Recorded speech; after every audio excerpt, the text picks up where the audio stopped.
Many people are aware of the rising opioid crisis in the U.S., but the CDC mentioned that it was at an all-time high right now. I was wondering, why is that?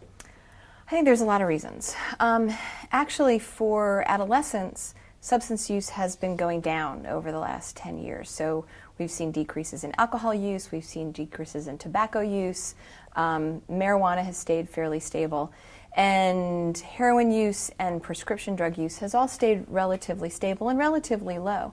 But at the same time, we've seen just an escalation in the number of overdose deaths. And that has to do with a combination of things. It's the types of drugs that people are using and the riskiness of those drugs. Why is it so important that the CDC raise awareness and prevention about the use of substances? A couple of reasons. The first is that what you do and what you learn how to do and the behaviors that you initiate in your teenage years carry into your adult years. And so it becomes much harder to prevent behaviors once they're ingrained, once you've initiated them.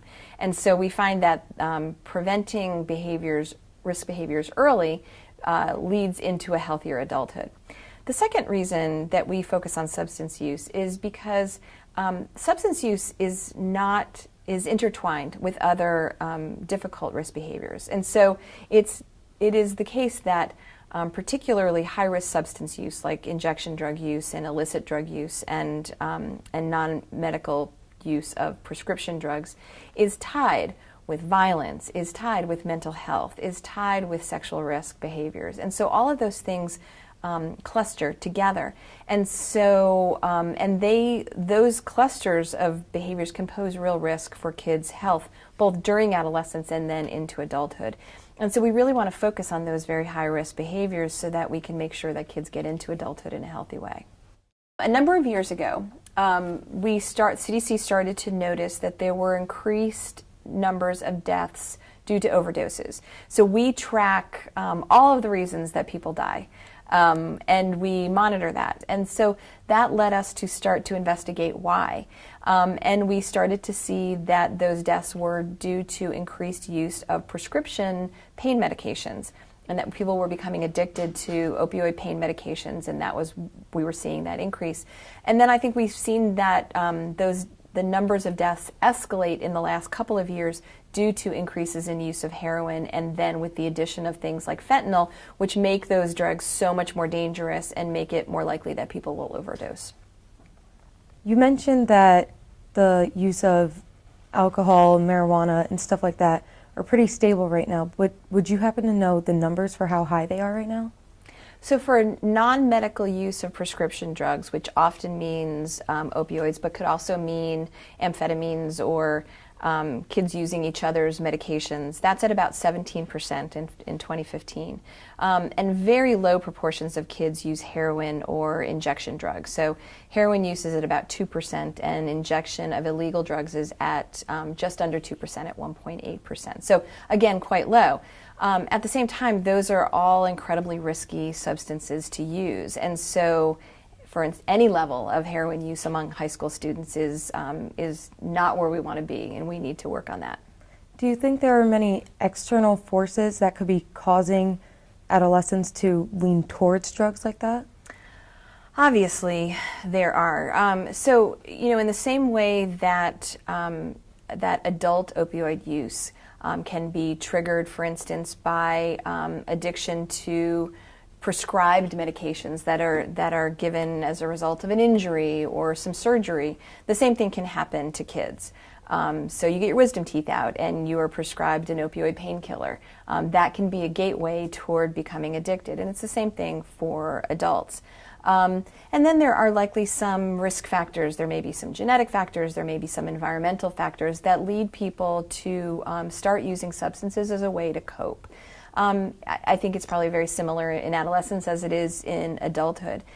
At the same time, kids are very affected by their environments, and we also think about youth who are not just taking substances themselves, but are affected by the substance use in their neighborhoods, in their communities, in their households. So we think about those kids as being opioid impacted, not just in terms of the opioids they may be taking themselves. Now, when you mentioned kids who may have had injuries and they're being prescribed these drugs, are there things doctors could be doing differently that would help? Yes, there are. So CDC released some prescription guidelines a couple of years ago for providers in terms of how many painkillers you should give a person, when you should try something else before you try opioid painkillers, and those guidelines are a really good way for providers to help prevent their patients from becoming addicted to opioids. And those are the same things you would do for adolescents as well. Try other types of over-the-counter pain medications before you use an opioid.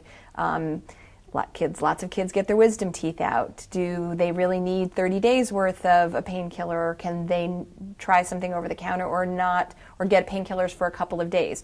All of those decisions that providers can make can really affect whether there are opioids on the street, whether they're in households, and whether there's potential for people to become addicted. Do you think this could lead children to start looking for things such as heroin because they're looking for something else once they're done with those prescriptions? There's a lot of, there is research that's being done to look at the relationship between use of prescription painkillers and then moving to heroin use. Some people will do that. Some people will start with prescription painkillers and move on to heroin. Others will, for whatever reason, start with something illegal like heroin. So it's a little bit mixed. Now, recently there has also been fentanyl coming in, which is, I believe, similar to heroin. Do you know the differences between the two, how they could affect people? So heroin is developed from a natural substance, which is a poppy plant, and it can be manufactured in a whole variety of different ways, and it's often manufactured in other countries and brought into the United States. Fentanyl started out as a prescription painkiller, which was used not very often, and it's very, very powerful. In the last couple of years, fentanyl has started to be manufactured illegally, and so it's becoming more widely available than it used to be, and it's a very dangerous substance. We know that fentanyl is increasingly involved in overdose deaths. We don't have good data on whether or not adolescents are using fentanyl and at what rate they're using them, but we do know that overdose deaths among adolescents are increasing as well. Now, what is the CDC doing to help raise awareness and help the prevention of kids who may be already addicted? Well, we like to start with what's called primary prevention, which is to prevent substance use before it starts. We at CDC do a variety of things to keep kids healthy, particularly with schools. We collect a whole lot of data. So if you've ever seen data that's come out of the Youth Risk Behavior Survey system, that's a CDC system, and we assess a whole host of adolescent risk behaviors in high schools. So we do a lot of work with data. That's kind of a big thing that we do. The second thing that we do is we try to do research on what works. What do kids need? What risk factors are out there, and how do we prevent those risk factors from turning into actual risk behavior? And then the other thing that we do is we work with school systems around the country to help them put in place education programs that are effective, help connect kids to services, and create school environments that really support kids so that we can prevent substance use before it starts. We hope that the work that we put out, the information that we put out for schools, and the tools that we provide are really helping schools provide environments for their kids that support them and prevent the need for kids to turn to substances as a coping strategy. If there's one message you could send out to young adults and teens about the problem with substance use, what would it be? Your teen years are important because they are kind of the last preparatory period before you go on into young adulthood. So you leave high school, you go to college, you go into a career, you start a family eventually, and so it's the last time that we really are able to say, here's what you need to know. Here are the decisions that you need to make. We know that if behaviors are started in adolescence, it makes it that much harder to break them into adulthood. And so we want to start you off into your adult years in a healthy way. And so the best way to do that is to not use substances, is to go to school, learn everything that you possibly can, and go into your adulthood with all of the knowledge and all of the support that you need. All right, I appreciate you sharing everything with us, and I wanted to say thank you for your time. Thank you so much for having me.